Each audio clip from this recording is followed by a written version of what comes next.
Hello and welcome to Guitarist TV. My name is Jason J. Rock Houston. Our guest today is a guitar shredder, Maxxwell Carlisle. Max, we've interviewed you several times over years. It's been about 2 years, I realized, since the last time I talked to you, and lots happened in the world. And right off the back, I was curious, did COVID affect you at all? Or were you constantly busy in spite of it, musically and everything with your life, just in general? I was really busy. I mean, it did affect what I was doing, but Yeah, I was busy the whole time. And I should start off with it's great to talk with you again. I always like talking with you and doing these interviews. And now we're doing the video thing, which that's is fun. even Yeah, cooler. But yeah, no, I mean, all the COVID stuff, it did affect me a lot, but it wasn't an effect where like I was, sitting around like, hey, what should I do? It wasn't yeah. anything like that. It was just it was very busy, but maybe doing slightly different Because things than unlike a lot everybody. of people, you're not constantly like out on the road playing live, but you are always working on your music and other projects. And what's interesting in one of our past interviews, you were sharing me that the way you were doing a lot of stuff on YouTube and endorsing a lot of stuff. And somebody had seen one of your videos, and that's how you got initially invited to NAMM and started taking part in that. Of course, for the last 2 or 3 years, NAMM hasn't been taking place. So what's that been like for you? You missed it? Well, to be honest, it was a nice break Uh-huh. actually. NAMM, especially how it was like 3 years ago, or yeah, 3 years ago. It was such a huge event, and your feet hurt, and it's you get Yeah, even pre-COVID, people would get sick all the time yeah. because there's so many people crammed into a small space. And I went in January of 2020, which was the last one they had before Yeah. COVID. And I was taking all my vitamins and all this stuff, and I didn't get sick, but I got food poisoning, Oh, like from wow. like a sandwich shop or I something know what like that's that. like, man. You never want Oh to go through man. that. That's the worst Yeah, feeling. Yeah. it was so bad. And so by the end of that like NAMM weekend, I'm just like, man, I'm so Yeah. over this. And so when they canceled it the next year, I'm like, I could use Okay. a year Yeah. off. Yeah. And let me ask you, because I know another thing you've been very involved with over the years is bodybuilding and being a musician. And I was curious, keeping healthy and working on bodybuilding, does that help in your musical career? I mean, the reason I ask, it may seem like a silly question, is like, I don't know if you've heard like Mick Brown, the drummer from Dokken. He retired a couple of years ago, supposedly because he's been drumming like for 50 years, and drumming, is a real physical thing, and apparently it's really had an effect on his body where like he just started aching and he couldn't even play, and he's like put down his drumsticks and he just decided to kind of retire from performing. So I was wondering, being a guitar player, does any holding your guitar, anything, does that ever affect your body? Well, I mean, I haven't had any like injuries Yeah, from playing guitar or yeah, anything like that. And for me personally, I think the bodybuilding and fitness stuff, I think it really helps me, if yeah, anything. It's yeah. either no effect or it helps me. It But, helps. It helps. honestly, Yeah.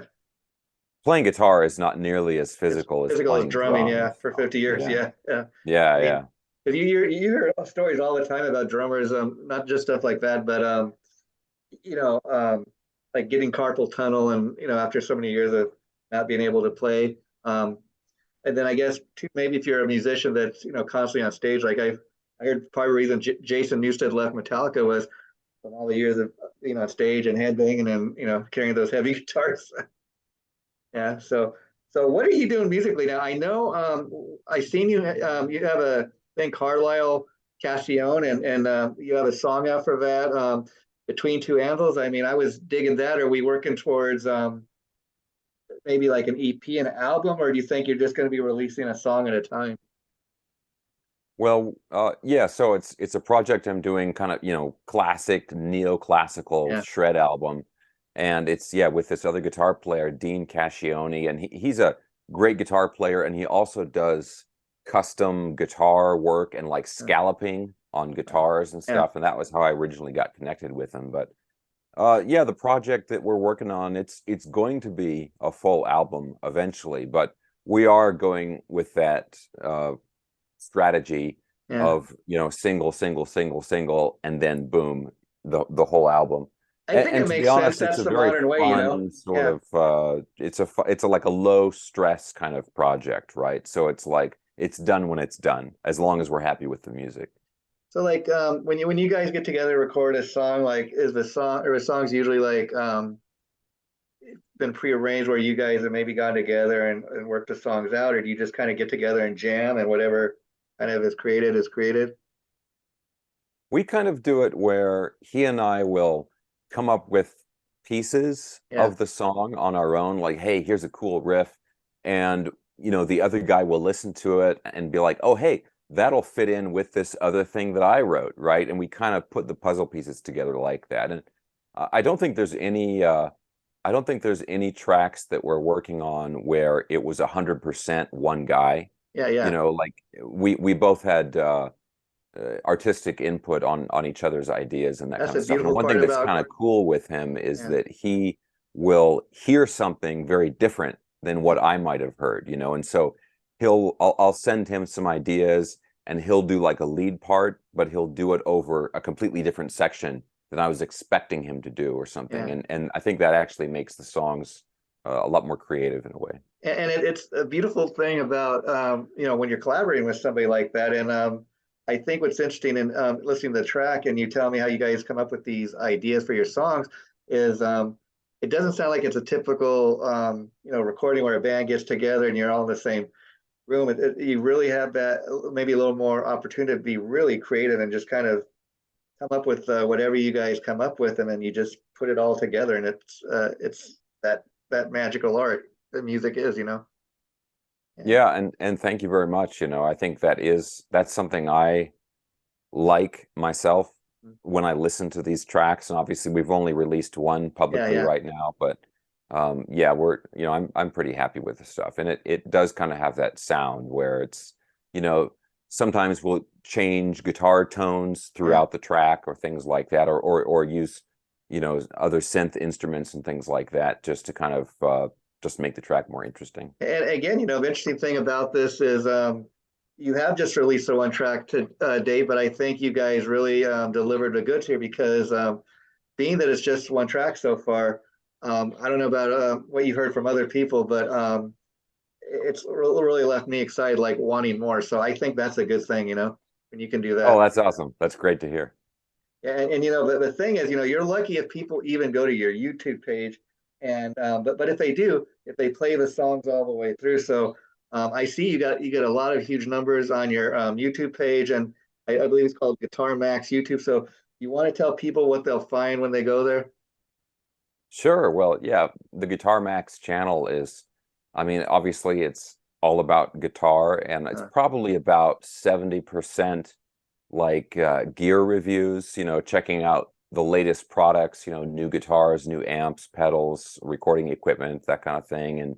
And then the rest of it is uh my solo music uh, or other projects that I'm releasing on yeah. there. And I even have some, interviews with other people and that kind of stuff on there. Oh, But basically, if somebody is at all interested in guitar, yeah. then I think they're going to like the stuff on there. Yeah, and do you give guitar lessons if people are interested in that, or is on the YouTube page? Would you say that a good thing? You can kind of go and get kind of learn what you're about through the YouTube.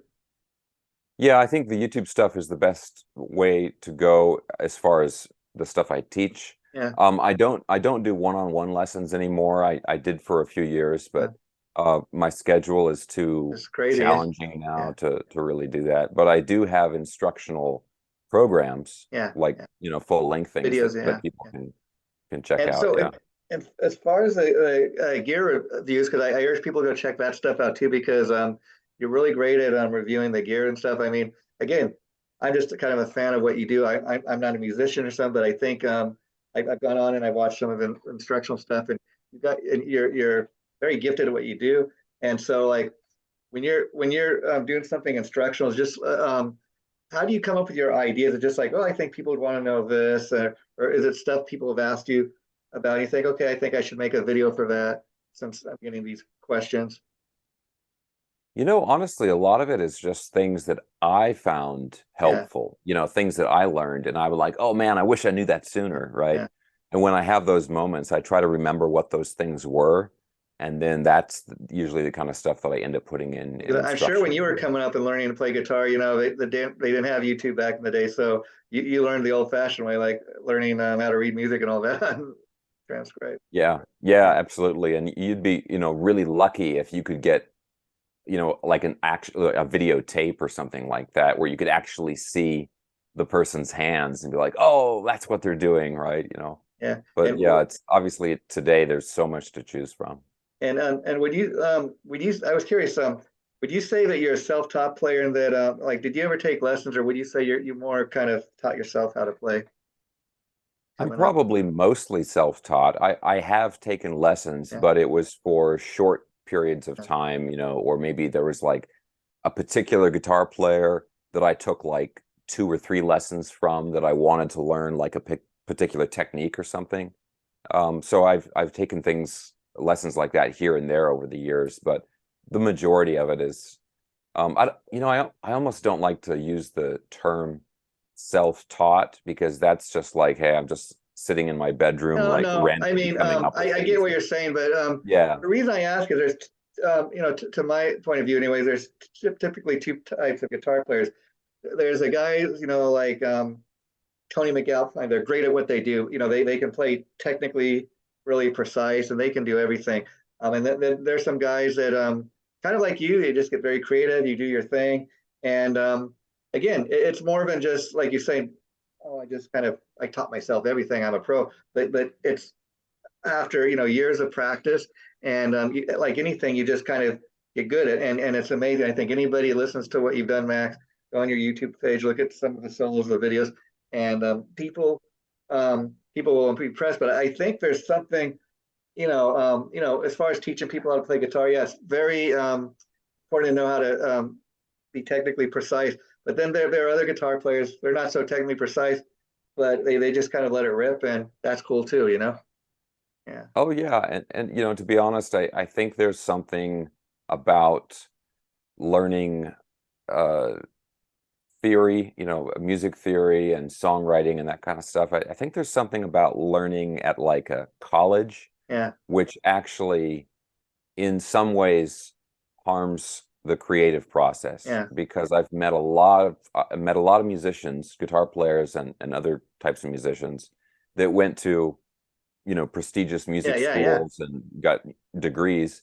And when they get done with it, as soon as they hear a chord progression or they hear a little melody, they automatically kind of overanalyze it. Yeah. And they're like, oh, they're going to this progression next, and it's using this mode. Yeah. Exactly. And they kind of get stuck in that way of thinking about things. And it's hard for them to just temporarily forget Yeah, I all mean, that stuff and just be like, hey, I'm just going to come up with something that sounds yeah, good. like I've talked to a a lot of lot of times people. you hear somebody just kind of let it rip and it sounds cool. And they're like, oh well, I hit a wrong chord. It's not technically precise, but you know what? It sounds cool. you know? Oh yeah, Yeah. yeah. Yeah. And some of the guitar players come up with some of the best stuff, that you've ever heard. Now, I know at one point you were in the band Society One. I don't know if you Mhm. know that Matt Zane, he's making a movie about kind of a documentary on the history of the band. I was curious if you've been approached about doing an interview or anything for the movie, or do you know anything about it? I have not been approached about it. I don't know anything beyond just whatever little Or you things read I on the see, internet? Yeah, yeah, publicly. You know, I would say I'm on good terms with Matt, but he's not somebody that I talk to like oh, on a regular yeah. basis or I just something thought I'd like ask. that. And then you were also at one point with Hellion, and Hellion was doing um, a lot of stuff for a couple 2 or 3 years, and then I just disappeared. Have you been in touch with Ann or at all? Yeah, yeah, like Anne and Simon. Yeah, yeah, I've talked to them fairly recently, and they're all doing great. That whole camp, yeah. everybody's doing really well. Bjorn, the bass player, Bjorn Sure, sure. England, he's great. Talked to him recently, and you know, technically that band is Still just kind of kind of together. on an Just yeah, extended hiatus, yeah, right? yeah, yeah. It's That's what I've so heard. Yeah, yeah, it's just and I've got a bunch of song ideas, to be honest, that I kind of want to start bombarding yeah, yeah, and with, like, hey, let's, maybe we should get people together again, yeah, because that's such a fun band. So yeah. yeah, but they're all doing good. And then I was reading that you did a project. I heard this band Lord of Tryon, and that Oh you yeah. did something with them. Did you just like write a song or do a solo or something? Or were you actually in the band? No, I was never in the band, but yeah, I've done a few things. Ty Christian, aka Fang von Rathenstein, Yeah, and he I've you interviewed him, know, and he's really trippy to interview. Like he gets in this character, and yeah, like I remember interviewing him where like telling me like Ronnie James Dio was his hero. I said, tell me about when you were on the road with Ronnie, and you just kind of get into this character vibe. yeah.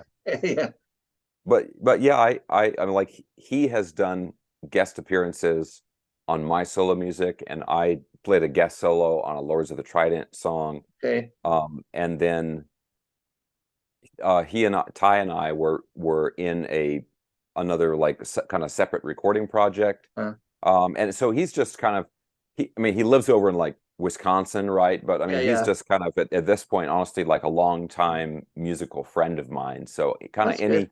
Yeah, any chance we get where like, hey, Ty would be great on this or yeah, something, then I try to include him in projects yeah. and stuff. And actually, we did a cover of a Dawkins song a Oh, couple cool. years ago that was really cool. And I Okay. think that's on my YouTube. no, it's not on my channel. It's on someone else's channel, Oh, but well, that okay. came Well, out really good. I'll have to look Yeah. that up. And so, is there a new solo album or anything in the works from you? Any new music? Yeah. Yeah, there is aside from the Cascione Carlisle stuff, I do have a new like dedicated solo album which is in the works, and it was funded through a Kickstarter campaign like Oh, last year, uh, and so it's going to be it should be out to the backers this summer, oh, cool. and then probably in the fall there will be a public release, and it's called Titanium Rain, Oh, and cool. it's a shred. It's going to be really good. It's a little different than the Cascione Yeah, Carlisle stuff. yeah, That's a of little course. bit more neoclassical, like strict neoclassical. The stuff I'm doing, it's still very like guitar driven Yeah, shredder yeah, stuff, yeah. but it's maybe a little bit heavier. And so I know this is a loaded question, but when you were growing up, who were your guitar guys, that did it for you, that really inspired you? What's kind of funny is Angus Young was a Uh, big deal to me, yeah, and I got into like he was one of the first guys where I was really super focused on the guitarist in yeah, a band, and I still like his playing, but it's obviously there's stuff that's kind of more complicated that I yeah, like sure. these days. But and then aside from him, the classics, Sure. Eddie Van Yeah, Halen. First time I heard Eruption, I thought it was fake. yeah, It blew my mind so much, yeah. right? And um, Ingve, and yeah, it's pretty And then traditional Eddie, I mean, shredded let's jazz. talk about that. I mean, imagine like all of us when you heard the heartbreaking news of his death. I mean, that just had to Um, hit you right here. Yeah, yeah, it really did, and like something about the bands, yeah, and then Eddie himself, like he's somebody that, as celebrated as he was yeah, and still is, I think he still doesn't get enough credit. yeah, It's just like, I can go back and listen to an album that I've listened a Van Halen album yeah, that I've yeah, yeah, listened to 100 times, and I listen to it again, and it's like I hear something new, some tiny little yeah, yeah, detail in his yeah, yeah. playing that was just incredible, And and even and the later stuff is I really, got to really tip good my to hat me. to his son. Everybody pushing him to, hey, you just, let's you and Alex get Van Halen together and you go on, you can replace your dad. He's like, I'm not going to replace my dad. I Yeah. say just let it rest, because did you imagine that poor kid if he tried to do that? I mean, constantly, oh, you're not your dad. I mean, I think it's best to just let it rest and let him do his own thing. Yeah. Yeah, and I'm sure he's under a lot of pressure, and it's a tough position. I mean, obviously your dad dying, I mean, but yeah, then there's that everyone too, looking to right? you to like Yeah. Yeah. try and and then try and fill his shoes or something. I mean, I can only imagine the I mean, pressure that very he's good point under. you make there. I mean, people forget that. Yeah, this was actually, you may have been a fan of this guy, but that was his dad. Yeah, Life, yeah. life touches you there. And so I know also. the last 2 years, you've really been into learning to become a pilot and aviation. I mean, um, how's that all going? Because I seen you just posted something, I think, a day or two ago, and on your Facebook page, and like, are you looking to become like a professional pilot, or you do it just for fun? Well, right now I do it just for fun, Uh-huh. and it's the kind of thing. Well, I mean, it's a little hard to put in simple terms, Yeah, but as a pilot, you're kind of progressing through, you could become a basic private pilot and you can stop there and yeah, just do, fly around your local area and go get a lunch at yeah. another airport or something. You can do that stuff. But typically, as a pilot, you kind of step up through these Different different levels, yeah. levels and you get additional Training, certifications, yeah. right? Yeah. And that's what I'm doing. And my goal with that is simply so I can fly different airplanes and kind of experience more in it. But at the same time, that does eventually open you up for other opportunities and that kind Mm. of stuff. So my goal is not like, I'm not saying my goal is to become like an airline pilot Yeah. or something, but at the same time, it's possible that at some point in the future, some kind of opportunity will come up and I'll be like, I yeah, mean, it's that's amazing. You're not alone. I mean, you got guys like Harrison Ford. He's like 80 some years old, and yeah. he flies planes. John Travolta, um, Oh yeah, and yeah. then Bruce Dickinson, Iron Maiden. He flies. He flies Iron Maiden plane. I mean, how cool would that be to be in a band and you got a private plane like that, and you a guy in the band flies the private jet around. Oh yeah, it's amazing. Yeah. I mean, but that's I mean, what a dream, right? Not Yeah, only are you the lead singer of Iron Maiden, yeah. but then you fly in your own 747. I And mean, the holy taxes smokes. must be great. Get a little extra, and you don't have to pay the pilot. Yeah, really. Yeah. Yeah.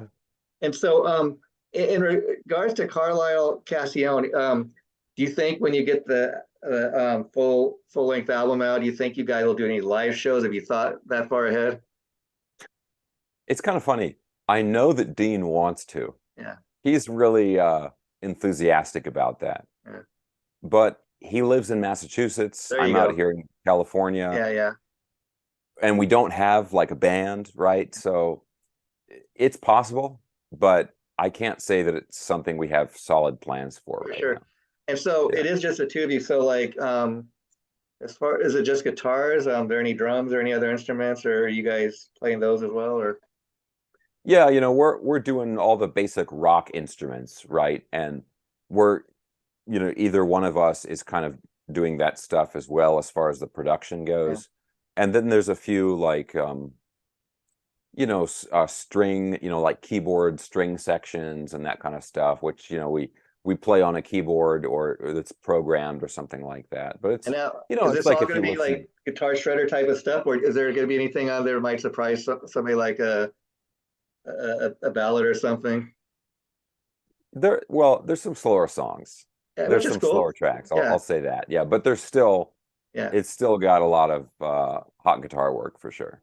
And I think both of you guys are capable of delivering the goods. And what I mean is, whatever you put out there, people are gonna love. You're not gonna give us half-assed stuff. I mean, at this point, I think people know that about when they hear the name Maxwell Carlisle. Okay, whatever it's out there, it's gonna be shredded and stuff. But at the same time, it's cool that you can maybe throw a little curveball and say, okay, well, you think you know what I'm about? Well, we have a little bonus track here for you, something a little different. Well, I appreciate what you're saying there, and I think at the end of the day, I'm a huge believer in giving the audience what they want, Mhm. right?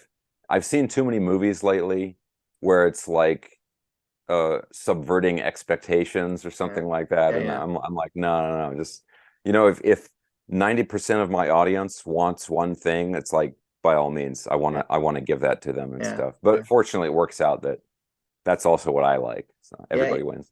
yeah, and maybe you can tell me this. It's funny you brought up AC/DC because I don't know if you had a chance to listen to their latest. It's been like 2 or 3 years since it came out, but Malcolm Young didn't play a lick on it, but he wrote a lot of Mm, the riffs before he died with Angus, and right. their nephew Stevie is a new guitar player. But what's interesting is maybe because he wrote a lot of these riffs, it still has. It's almost like you can feel Malcolm's presence, even though he doesn't play a lick on that. I don't know. It's just that he wrote a lot of those riffs or what. Yeah, oh yeah, I'm sure, you know, he has that band has such a distinctive style Yeah. to the point where you hear other bands that sound like that and people just say, "Oh, they sound like AC/DC," You right? know, AC/DC can get away with it, you know, and you know, in the sense that people say, you know, they put out the same record, and again, I'm not a musician, but I've had other musicians tell me that people think AC/DC music, you know, it's like just three chords, simple stuff to play, but it's really more complex to learn how to play these songs than people think. Yeah. Yeah, that's true. Yeah, and some of the solos, you know, some of Angus's solos, it's like a master Yeah, class in expression, you know, bends and you know, great like double stops and you know, basically getting a lot of musical ideas out of not so many notes. You know, he's yeah. really good at And that. so, Dean Cassione, I know you guys don't live like down the street from each other. I was just curious if you and he have ever met face to face, or is this all done through the internet?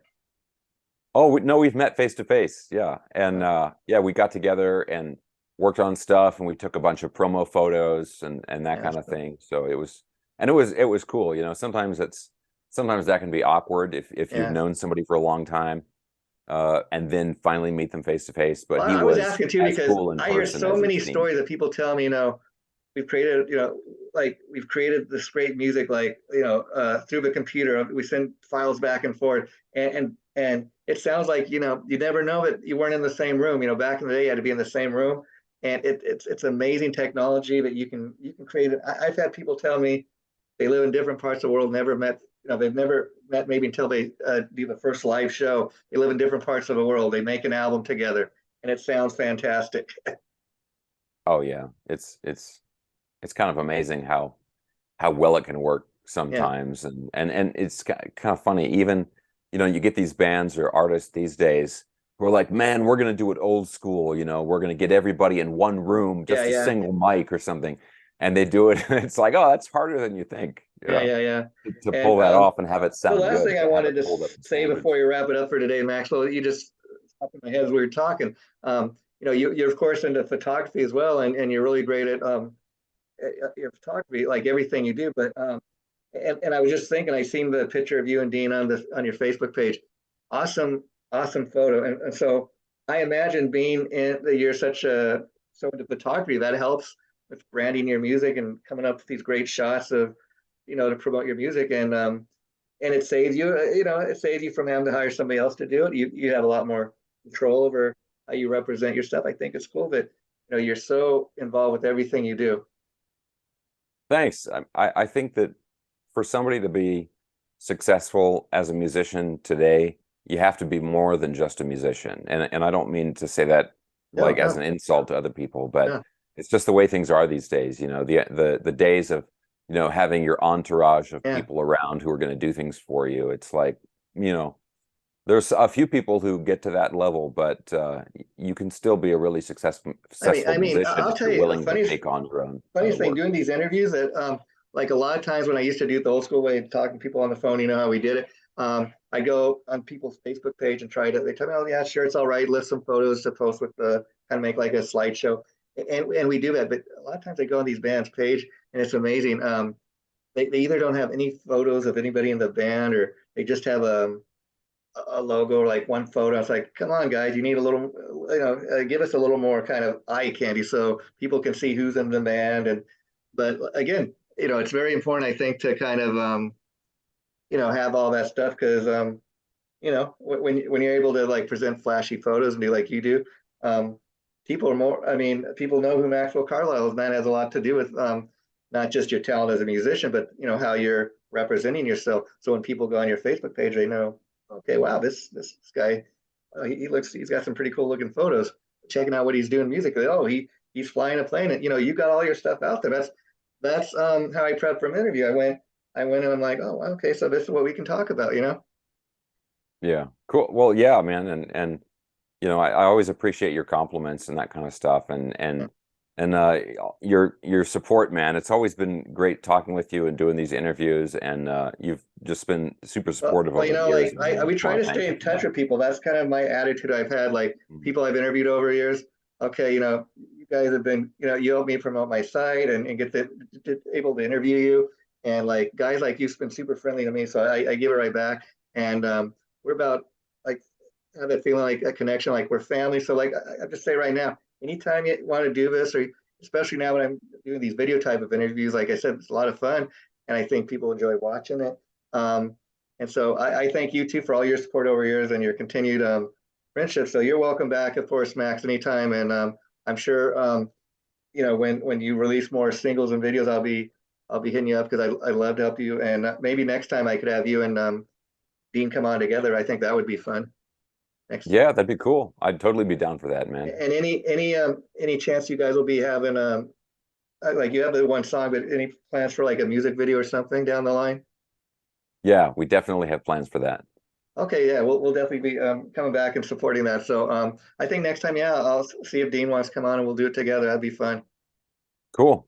And Perfect. I'll let you go because I know you have things to do. But thanks for doing this today. And this will be going up probably in the next week or so. And I'll let you know when it goes up. Feel free to share it. Okay. Okay. Take Awesome, care. dude. Thanks Take again, care, man. Max. Bye bye. Okay. See ya.